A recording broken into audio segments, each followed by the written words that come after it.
Hello guys, welcome to heavy coding. PHP tutorial के अंदर आज से हम स्टार्ट करने वाले हैं OOPs concept means object oriented programming language. तो अभी तक जो हमने करा था वो करा था हमने पीएचपी और पीएचपी एडवांस, और यही चीज़ हमारी एडवांस के अंदर भी आती है। बट जब मैंने आपको कोर पीएचपी कराया था तो उसके अंदर मैंने पीएचपी एडवांस भी इंक्लूड करके बताया था ताकि आपको वो समझने में आसानी हो। बट आज से हम शुरू कर रहे हैं ऑब्जेक्ट ओरिएंटेड प्रोग्रामिंग, और ये मोस्ट इंपॉर्टेंट है एक डेवलपर की लाइफ में कि उसको एक ऊप्स का कंसेप्ट तो यहाँ पर क्लियर होना ही चाहिए। क्योंकि अगर मैं सीधी भाषा में कहूँ, अगर आपको फ्रेमवर्क सीखने हैं, आपको कहीं पर जॉब लगनी है, तो आपको ये ऊप्स का कंसेप्ट ज़रूर से ज़रूर आना चाहिए। और मैं आपको बता दूं कि ये जो सीरीज होने वाली है ये ऊप्स की, इसके अंदर 7 से 8 वीडियो होंगी जिसके अंदर हम कंप्लीट ऊप्स के बारे में पढ़ेंगे। और उसके लास्ट में मैं आपको एक CRUD एप्लीकेशन बताऊंगा कि ऊप्स के जरिए हम यहाँ पर किस तरीके से CRUD एप्लीकेशन क्रिएट कर सकते हैं। तो अभी हमने करी थी कोर पीएचपी, बट अब हम करेंगे ऑब्जेक्ट ओरिएंटेड प्रोग्रामिंग, और यही हमारा हर जगह यूज होता है। तो चलते इसको स्टार्ट करते हैं, सीखते हैं किस तरीके से हमारे वर्क करता है। तो मैं आपको बता दूं कि ऑब्जेक्ट ओरिएंटेड प्रोग्रामिंग एक रियल लाइफ बेस्ड का कंसेप्ट है। मैंने यहाँ पर कुछ पॉइंट्स तैयार करे आप लोगों के लिए ताकि आपको ये समझने में आसानी हो, और मैं आपको एक एक करके इनको बताता जाता हूँ। और लास्ट में हम सीखेंगे एग्जाम्पल कि किस तरीके से हम यहाँ पर ऊप्स के जरिए एक फंक्शन को रन करते हैं क्लासेस एंड ऑब्जेक्ट से। बट मैं आपको बता दूं कि जो ऊप्स का कंसेप्ट होता है वो एक रियल लाइफ बेस्ड कंसेप्ट होता है, जिसके अंदर हम क्या करते हैं, छोटे छोटे फंक्शंस को एक क्लास के अंदर हम उसको ऐड करते हैं और उस क्लास का एक ऑब्जेक्ट क्रिएट करते हैं ताकि उन सभी फंक्शंस को मैं बार बार यहाँ पर यूज कर सकूँ। बेसिकली हम इसको यूज करते क्यों है मैं आपको वो बता देता हूँ। Object oriented programming is a way of thinking about and organizing code for maximum reusability। तो अगर मुझे यहाँ पर एक कोड को बार बार उसको यूज करना है, उसकी रीयूजिबिलिटी क्रिएट करनी है, तो मैं यहाँ पर ऊप्स का कंसेप्ट यूज करूंगा। बेसिकली जो ऊप्स होता है ना वो एक पैकेट की तरह होता है। मान लो मेरे पास एक फ्रूट है, अब इस फ्रूट के अंदर जो पैकेट है मेरा, उसके अंदर काफी सारे फ्रूट है, तो जो पैकेट उसको होल्ड करके रख रहा है या पॉलीथीन उसको जो होल्ड करके रख रही है वो एक क्लास है, और उसके अंदर जितने भी मेरे पास फ्रूट्स है वो एक ऑब्जेक्ट है। मतलब अलग अलग तरीके के फंक्शन जो ऑब्जेक्ट के थ्रू हमें कॉल कराने पड़ते हैं। तो अब जो ऊप्स का कंसेप्ट वो क्या करता है, हमारा बेसिक जो हेल्प करता है वो करता है पीएचपी के कोड को DRY करने के लिए, मतलब डू नॉट रिपीट योरसेल्फ। तो इसका क्या मतलब हुआ, मैंने एक फंक्शन बना लिया, अब मैं उसको 10 जगह यूज कर रहा हूं और मैं 10 जगह उसको बार बार क्रिएट कर रहा हूं।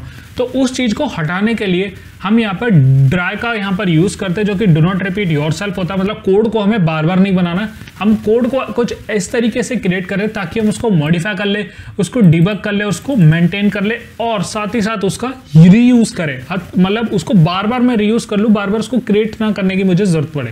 बट मैं आपको बताता हूँ इसके कुछ एडवांटेजेस। तो एडवांटेजेस क्या हैं, we can build the program from standard working modules that communicate with one and another rather than having to start writing the code from scratch, which leads to saving of development time and higher productivity।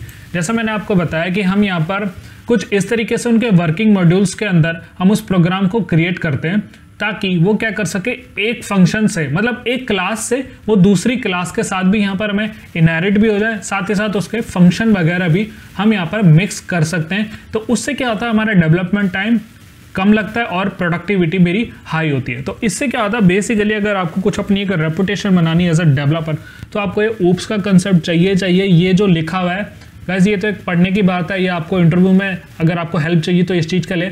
But अगर real life base में आपको बताऊं, अगर आपको job लगनी है, आपको अपने कॉलीग्स के साथ बताना है कि भाई मैं भी ऊप्स कंसेप्ट जानता हूं, तो ही आपको ये जो हमारा ऊप्स का कंसेप्ट है ये आपको पढ़ना चाहिए। क्योंकि अगर मैं यहाँ पर ये तो सिर्फ मैंने कुछ लाइंस रेडी करी है आपको ताकि ईजी रहे आपको समझने के लिए, बट जो मेन चीज़ है ना वो इसी पे ही चलती है। सारे जो हमारे प्रोजेक्ट बनते हैं वो ऊप्स के कंसेप्ट पे ही बनते हैं। और अगर आपको फ्रेमवर्क सीखना है, कोडिंगनाइटर या लारावेल जो कि आगे सीरीज आने वाली है, तो वो चीज़ें सीखने के लिए हमें यहाँ पर ऊप्स का कंसेप्ट चाहिए ही चाहिए, क्योंकि सारी चीज़ें इसी पे डिपेंड है। अब जरूरी नहीं है कि पीएचपी ही डिपेंड है इस पे जितने भी हमारे पास प्रोग्रामिंग लैंग्वेजेस है ना उसके अंदर ज़्यादातर हमारे पास ऊप्स यूज होता है। आप C++ में देख लो ऊप्स यूज होता है आपका, आप जावा में यूज होता है, पाइथन में यूज होता है, बहुत सारी लैंग्वेजेस के अंदर ये ऊप्स का कंसेप्ट चलता ही चलता है। बट जब हम ऊप्स को सीख लेते हैं, इसके बाद हमारे पास एक और पैटर्न आता है जिसको हम कहते हैं MVC पैटर्न, तो वो MVC पैटर्न बेसिकली सारे फ्रेमवर्क्स को चलाता है। तो जो इसका भी एक बड़ा कंसेप्ट होता है वो ऊप्स का ही होता है। आगे हर एक चीज ऊप्स में ही बनी है। अभी तक जो हमने करी ना वो एक प्रोसीजरल प्रोग्रामिंग होती है। अगर आपसे पूछता है कि आपको कोर PHP वगैरह आती है तो उसको बोलते क्या है, तो उसको हम बोलते हैं प्रोसीजरल प्रोग्रामिंग लैंग्वेज। बट ये है एक ऑब्जेक्ट ओरिएंटेड प्रोग्रामिंग। मतलब एक क्लास के अंदर मैंने जैसे आपको एग्जांपल दिया कि क्लास था वो पॉलीथिन, उसके अंदर काफी सारे फ्रूट्स थे, तो वो एक ऑब्जेक्ट बन गए। तो मैं क्या करूंगा, एक क्लास के अंदर ही उनको बांध दूंगा और ऑब्जेक्ट के थ्रू उनको बार बार कॉल कराता रहूंगा। तो उसी को कहते हैं हम यहाँ पर ऑब्जेक्ट ओरिएंटेड प्रोग्रामिंग। अब इसके एडवांटेजेस क्या हैं, तो we can build the program from, ये मैंने आपको बता दिया, OOP system can be easily upgraded from small to large system. अब वो क्या हो सकता है कि जो आपकी क्लास है ना वो छोटे से बड़ी भी हो सकती है। मतलब जो आपका ऊप्स का कंसेप्ट है ना वो इतना वेल मैनर्ड का कोड होता है कि आप उसको छोटे से लेकर बड़े लार्ज सिस्टम तक उसको क्रिएट कर सकते हैं। और इसमें मैंने आपको बताया था स्टार्टिंग में कि वेरी इजी होता है पार्टीशन बनाना काम के लिए और प्रोजेक्ट बेस्ड ऑन ऑब्जेक्ट। अब मान लो आपके पास 5 डेवलपर है आपकी कंपनी में, तो हर एक के लिए एक अलग अलग चीज़ दे दी है कि मान लो अगर मैं एक ई-कॉमर्स प्रोजेक्ट की आपकी अगर मैं एग्जांपल लूँ तो उसके अंदर एक होता है कार्ड सिस्टम कि भाई ऐड टू कार्ट करते हैं, एक होता है बाय नाउ, एक जगह आता है एड्रेस, फिर आता है लॉगिन, फिर एक जगह आता है प्रोडक्ट दिखाना। तो वो सारी चीज़ें मैं 5 डेवलपर्स के अंदर बांट दूंगा कि भाई आप जो ऊप्स का कंसेप्ट बनाओगे, आपकी क्लास एंड ऑब्जेक्ट होगी, वो आपके करेगी कार्ट के लिए, एक की करेगी लॉगिन के लिए, एक की करेगी प्रोडक्ट दिखाने के लिए। तो इसी को हम कहते हैं वेल मैनर्ड कोड, और इसी के थ्रू हमें कोड को पहचानना भी आसान हो जाता है और उसको रेक्टिफाई करना भी। जहां भी एरर आए कि भाई इस क्लास में ये दिक्कत थी, इसी के अंदर जो भी मैंने फंक्शन बनाया वो प्रॉब्लम कर रहे हैं, तो वहीं मेरे को ये दिक्कत मिल जाएगी, तो उसको आइडेंटिफाई करना अच्छा हो जाता है। अब मान लो हम PHP में फंक्शन चलाते थे, तो मैं फंक्शन को हर जगह कॉल कर रहा हूं, तो ऐसा इसमें नहीं होता है। इसका भी एक तरीका होता है लिखने का कि भाई अगर आपने क्लास बनाई है उसको एक स्टैंडर्ड फॉर्मेट से बनाई तो वो स्टैंडर्ड फॉर्मेट से ही रन होती है। ऐसे कहीं भी इसको हम यूज नहीं कर सकते ऑब्जेक्ट ओरिएंटेड प्रोग्रामिंग को। अब इसके डिसएडवांटेजेस क्या है, बेसिकली जो इसका डिसएडवांटेज है वो क्या होता है कि अगर ऊप से हम बनाते हैं तो उसका कोड क्या होता है, लार्जर होता है रादर देन प्रोसीजरल अप्रोच। तो जैसे अगर मैंने एक सेलेक्ट की क्वेरी बना ली, उसके अंदर डेटाबेस से वैल्यू फेच करा के दिखा दी, तो वो एक आसान चीज है। बट उसको ऊप से करना ना थोड़ा ट्रिकी होता है, थोड़ा मुश्किल होता है। तो मैं आपको बता दूं कि अगर आप सच में यहाँ पर उसके कैपेबल है, उसको सीखना चाहते हैं, तो कमेंट में जरूर लिखना कि मैं इसके कैपेबल हूँ और मैं ये चीज सीख के जाऊंगा और मैं आगे जाकर फ्रेमवर्क भी सीखूंगा, MVC पैटर्न भी सीखूंगा और एक अच्छी जॉब यहाँ पर लग जाऊंगा। क्योंकि यहाँ पर जो मेन चीज होती है ना एक सॉफ्टवेयर डेवलपर, वो आपको ऊप्स का कंसेप्ट क्लियर करके एक जॉब लगना एक मेन चीज होती है, जो कि आपको ऊप्स का कंसेप्ट यहाँ पर आना ही आना चाहिए। तो आप कमेंट के अंदर जरूर लिखना, लिख कर जाना ताकि मुझे भी पता चले कौन कौन यहाँ पर इंटरेस्टेड है इस ऊप्स की सीरीज को सीखने के लिए। अब वी कैन नॉट अप्लाई ऊप एवरीवेयर, जैसा मैंने आपको बताया कि एक यूनिवर्सल लैंग्वेज है, ये बदल नहीं सकती है, तो इसलिए हम यहाँ पर हर किसी जगह पे इसको नहीं चला सकते। इसका एक टाइप होता है और हम उसी टाइप के थ्रू इसको चलाते हैं। Programmer needs to have a brilliant design skills and programming skills along with proper planning because using OOPS is little bit tricky। जैसे मैंने आपको बताया कि कमेंट करके जाना कि अगर आप एक प्रोग्रामर हो, आपके पास एक ब्रिलियंट डिजाइनिंग स्किल्स है और प्रोग्रामिंग स्किल्स है, तो मेरे को जरूर बताना कि आप यहाँ पर OOPS को सीख पाओगे या नहीं। मैं तो कह रहा हूँ अगर आपने वीडियो देख ली है सारी तो आप सीख पाओगे और आप कैपेबल हो इसके, तो ये मेरे को जरूर से जरूर बता के जाना। क्योंकि जो ऊप्स का प्रोजेक्ट होता है ना वो एक काफ़ी प्रॉपर प्लानिंग से बनता है और ये ट्रिकी होता है सीखने में। ये आपको लगेगा आगे कि मैं जब वो प्रोसीजर सीख रहा था तो मुझे ऊप्स की ज़रूरत क्या पड़ेगी। भाई इसका सिंपल सा जवाब है, अगर आपको अपने कलीग्स के साथ कम्पीट करना है, आपको जो भी जनरेशन है उसके साथ कम्पीट करना है, तो आपको ये ऊप्स का कंसेप्ट यहाँ पर आना ही आना चाहिए। तो हमने यहाँ पर ऊप्स सीख लिया, होता क्या है इसका एडवांटेज डिसएडवांटेज, हम इसको यूज़ क्यों करते हैं, ड्राई कोड क्या होता है हमारे पास।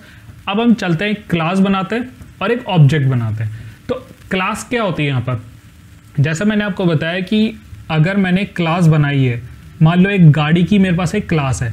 अब गाड़ी है, मैं किसी को बोल रहा हूँ भाई गाड़ी में से मेरे पास उस गाड़ी का गेट खोल दे, तो मैं उस गाड़ी का गेट तो खोल दूंगा। तो गाड़ियाँ क्या है, मेरे पास बहुत सारी गाड़ियाँ हैं, तो गाड़ियों की एक क्लास बन गई है। बट वो ये नहीं बता पा रहा भाई कौन सी गाड़ी का खोलना है उसके अंदर कोई भी गाड़ी हो सकती है, या तो वॉल्वो हो सकती है, या उसके अंदर मर्सिडीज होगी, BMW होगी। तो उसके अंदर में ऑब्जेक्ट देंगे भाई ये BMW, मर्सिडीज या वॉल्वो ये एक ऑब्जेक्ट है, तो उसको पता चल जाएगा क्लास को कि भाई ये BMW की बात कर रहा है। BMW का ऑब्जेक्ट क्रिएट कर लेंगे तो उससे BMW का ये पता चल जाएगा कि भाई ये BMW ही मेरे को यहाँ पर गेट खोलने के लिए उसका कह रहा है। तो उसी चीज को हम कहते हैं क्लास और ऑब्जेक्ट। तो बहुत सारी चीजों को जो इकट्ठी करके रख रही है वो एक क्लास है।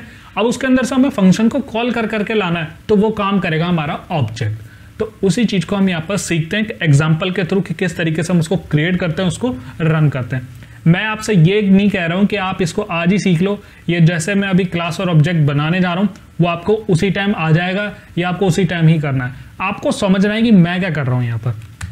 तो मैं यहाँ पर एक फाइल सेव कर लेता हूँ और इस फाइल का नाम दे देता हूँ मैं यहाँ पर myclass.php। मैंने एक फाइल का नाम दे दिया myclass.php और इस फाइल को मैंने यहाँ पर खोल लिया। अब इसके अंदर आपको सबसे पहले लिखना PHP। अब PHP के अंदर आपको क्या लिखनी है, क्लास। तो अब आपको एक क्लास यहाँ पर क्रिएट करनी है, तो मैं यहाँ पर क्लास का नाम देता हूँ। मैंने लिखा यहाँ पर क्लास। अगर मैं इसको एंटर हिट करता हूँ तो देखो आपको यहाँ पर किस तरीके से क्लास का कोड लिखा रहा है, बट ये हमें नहीं चाहिए, थोड़ा एडवांस है इनहेरिटेंस। मैं यहाँ पर क्लास और इस क्लास का मैं यहाँ पर नाम दे देता हूँ माई क्लास। मैं यहाँ पर इसको नाम देता हूँ। आप इसके अंदर अंडरस्कोर यूज कर सकते हैं, आप इसके अंदर कैमल केस वगैरह सब यहाँ पर यूज कर सकते हो, बट आप इसके अंदर स्पेस नहीं दे सकते। तो जैसे हम एक वेरिएबल या फंक्शन बनाते हैं ना, वैसे ही हमारी एक क्लास बनती है। तो मैंने माई क्लास नाम से एक यहाँ पर एक क्लास बना ली है। अब इस क्लास के बाद जैसे हम फंक्शन के अंदर हम यहाँ पर ब्रैकेट्स का यूज करते हैं। जब भी मैं एक क्लास बनाता हूँ ना, मुझे यहाँ पर एक कर्ली ब्रेसेस का यूज करना है। अभी कर्ली ब्रेसेस है क्या, ये क्या बता रहा है कि भाई ये मेरा जो है ना, ये स्कोप है इसका, कि भाई ये जो मेरी क्लास काम करेगी ना, वो इन्हीं दो ब्रैकेट के अंदर ही क्लास करेगी। इसके बाहर कुछ लिखूंगा वो क्लास के अंदर नहीं आएगा। मतलब जैसा मैंने आपको बताया था कि वो पॉलीथीन होगी, पॉलीथीन के बाहर कोई चीज रखूंगा तो वो क्लास के अंदर नहीं आ रही है, पॉलीथीन के अंदर रखूंगा तो वो मेरी क्लास है। तो यहाँ पर ये ब्रैकेट्स इसको यही डिफाइन करते हैं, यही डिनोट करते हैं कि भाई ये इसका स्कोप है। अब इसके अंदर हम एक बनाते हैं फंक्शन। तो मैं यहाँ पे एक फंक्शन बना रहा हूँ और इस फंक्शन का मैं यहाँ पर नाम कर देता हूँ शो मैसेज। एक शो मैसेज नाम से एक फंक्शन बनाया मैंने।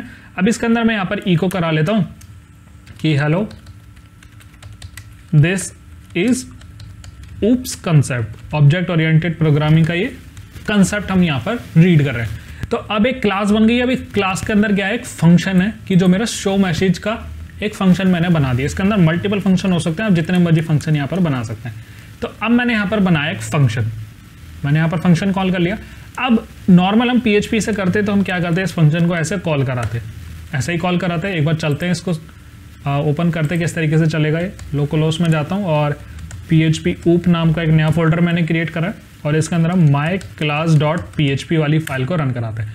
अब देखो यहाँ पर एक छोटा एरर आ गया कि भाई call to an undefined function, कि भाई ऐसा फंक्शन तो बनाया नहीं, आप यहाँ पर कॉल क्या कर रहे हो 11वीं लाइन में, इस वाली लाइन में आप कॉल कर क्या रहे हो ऐसा फंक्शन जो फंक्शन हमने बनाया नहीं है। क्यों, वो फंक्शन क्या है, क्लास के अंदर बन चुका है। तो अब मैंने आपको बताया था कि क्लास के अंदर कुछ भी चीज को हमें यहाँ पर कॉल करानी है, उसके बिहेवियर को लेना है, उसके एट्रीब्यूट्स को लेना है, तो हमें यहाँ पर उसका एक ऑब्जेक्ट बनाना पड़ेगा। तो ऑब्जेक्ट कुछ भी हो सकता है। अगर मैं रियल वर्ल्ड में आपको बताऊं कि कंप्यूटर है एक ऑब्जेक्ट है, उसका कीबोर्ड है एक ऑब्जेक्ट है, तो वैसे ही हमारे पास क्लास का एक ऑब्जेक्ट है। तो अब ऑब्जेक्ट किस तरीके से बनाया जाता है, तो ऑब्जेक्ट के लिए आपको कोई भी वेरिएबल का नेम ले लेना है। मैं यहाँ पर ऑब्जेक्ट नाम से ले रहा हूँ OBJ, जो कि हम एज अ ट्यूटोरियल जब हम बताते हैं किसी को या हम सीखते हैं तो हम यहाँ पर OBJ ही बताते हैं, ताकि आपको पता चल जाए कि भाई ये एक ऑब्जेक्ट है। तो एज अ वेरिएबल ये काम करता है ऑब्जेक्ट। अब एक ऑब्जेक्ट को बनाने के लिए हमेशा कोई भी लैंग्वेज होती है ना, उसके अंदर हम न्यू कीवर्ड का यूज करते हैं। ये रिजर्व्ड है, यही नाम रहेगा इसका, तभी आपने कलर देखा होगा इसका रेड हो गया।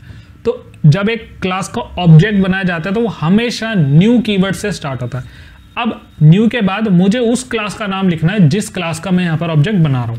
तो मैं यहाँ पर माई क्लास नाम से मैंने क्लास बनाई थी, उसका मैं यहाँ पर क्या बना रहा हूँ, ऑब्जेक्ट बना रहा हूँ। मैं यहाँ पर लगा दूंगा सेमीकोलन।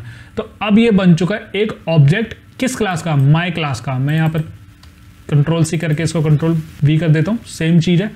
मैं यहाँ पर क्या कर रहा हूँ, इस क्लास का एक ऑब्जेक्ट बना रहा हूँ। अब जो भी चीजें चलेगी ना वो ये चला कर देगा मेरे को, मतलब ये इसका एट्रीब्यूट बन चुका है। अब इसके अंदर चाहे कितने भी फंक्शन हो, कुछ भी चीजें हो, वो मुझे ये चला के देगा। तो ये प्रोसीजरल प्रोग्रामिंग से बिल्कुल डिफरेंट होती है, हटके होती है ऑब्जेक्ट ओरिएंटेड, और आपको यही चीजें सीखनी है। आपको तरीका यही का होगा इसका करने का, चाहे कुछ भी कर लो इसके अंदर तरीका यही होता है इसको करने का, और यही चीज आपको सीखनी है। अब आप पूछेंगे कि क्यों करना है, तो मैं आपको वो पॉइंट्स में बता चुका हूं कि इसको करना क्यों है, ताकि कोड हम सिक्योर करें, कोड को कस्टमाइज करें, कोड को कम रखें, कोड को मैनेज रखें। तो वो इसी चीज के लिए हम यहाँ पर इसको यूज करते हैं। अब इस फंक्शन को कराते हैं कॉल। तो फंक्शन को कॉल कराने के लिए हमें ऑब्जेक्ट लिखना पड़ेगा, यही चलाएगा हमारा फंक्शन, और इसके बाद हमें एरो बनाना पड़ेगा। जैसे आपको हाइफन लिखना है, देन आपको ग्रेटर देन का साइन लगाना है। तो ये बनता है ऑब्जेक्ट के अंदर की चीजें को कॉल कराने के लिए हमें इसको कॉल करना पड़ता है एज एरो फंक्शन से। तो अब मैं यहाँ पर उस फंक्शन का नेम लिख दूंगा। तो फंक्शन का नेम क्या था, शो मैसेज। तो मैं यहाँ पर शो मैसेज करता हूँ और सेमीकोलन लगा देता हूँ, ब्रैकेट लगा के सेमीकोलन। अब ये क्या करेगा, ये वाला जो ऑब्जेक्ट है ना इस क्लास का, वो इस नाम के फंक्शन को कॉल कराएगा। तो यही इसका काम है ऑब्जेक्ट का। जैसे मैं रिफ्रेश करता हूं तो आपने देखा हेलो दिस इज ऊप्स का कंसेप्ट। तो मैं इसके अंदर कुछ भी करता हूं, मैं यहां पर कर देता हूं एट हैवी कोडिंग, कि हम हैवी कोडिंग के जरिए हम यहां पर इसका ऊप्स का कंसेप्ट सीख रहे हैं। तो आपने देखा वही चीज यहां पर इसने प्रिंट करके दे दी मुझे। तो यही चीज होती है, इसी को ही हम यहां पर क्या कहते हैं, ऑब्जेक्ट ओरिएंटेड प्रोग्रामिंग की। हर एक चीज की क्लास का एक ऑब्जेक्ट बनता है और उस ऑब्जेक्ट के थ्रू ही हम यहाँ पर फंक्शंस को कॉल कराते हैं। अगर मैं यहाँ पर एक फंक्शन बना लेता हूँ message2 नाम से, और इसको करा लेता हूँ यहाँ पर इको हेलो, मैं यहाँ पर करा रहा हूँ इको हेलो। अब मैं यहाँ पर कर रहा हूँ $obj, और इसी ऑब्जेक्ट से मैं अगर दूसरे फंक्शन को कॉल कराते हैं तो देखते क्या होता है, message2, और मैं चलता हूं इसको सेव करके रिफ्रेश करता हूं तो देखा आपने दूसरा फंक्शन भी कॉल हो गया। अब मेरे को क्या कर रहे हैं, ये क्लास अब देख रहे हो आप यहां पर बढ़ती जा रही है। तो ये जो क्लास है ना, ये होल्ड करके रखेगी यहाँ पर मल्टीपल फंक्शंस को, मल्टीपल वेरिएबल्स को, सब चीज को यहाँ पर ये होल्ड करके रखेगी। अब ये क्या पता चल गया कि भाई जो मैसेज वाली क्लास है ना मेरी, वो माई क्लास की है, और उसी का जो ऑब्जेक्ट है वो मुझे यहाँ पर कॉल करा कर देगा। चाहे मैं इसको 100 बार कराऊं, 1000 बार कराऊं, यही फंक्शन मुझे यहाँ पर एक कॉल करके दे रहा है ऑब्जेक्ट। अगर मैं इसको दोबारा से चला के देखता हूँ, रिफ्रेश करता हूँ, तो ये बार बार उसको चला कर देगा। अभी कितनी बार भी इसकी रीयूजिबिलिटी हो गई कोड की, कितनी बार मैं इसको यूज कर लूँ तो ये हो गया रीयूजिबिलिटी कोड।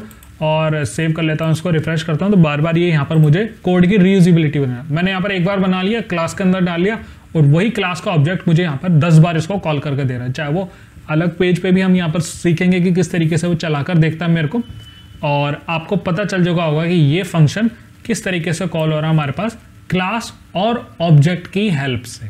तो यही होता है हमारे पास ऊप्स का कंसेप्ट। इसके अंदर हम जो सीखने वाले होंगे वो हमारे पास होंगे कंस्ट्रक्टर, इनहेरिटेंस, हमारे पास पॉलीमॉर्फिज्म, एब्स्ट्रैक्ट क्लासेस, ये सारी चीज़ें होती है जो आपको सीखनी है आगे, और इसी ऊप्स कंसेप्ट के अंदर आएगी। तो आई होप आपको समझ आया होगा, और जैसा मैंने आपको बताया कमेंट में ज़रूर लिख कर जाना कि आप ये सीख सकते हैं, नहीं सीख सकते, आपको सीखना है या नहीं सीखना है।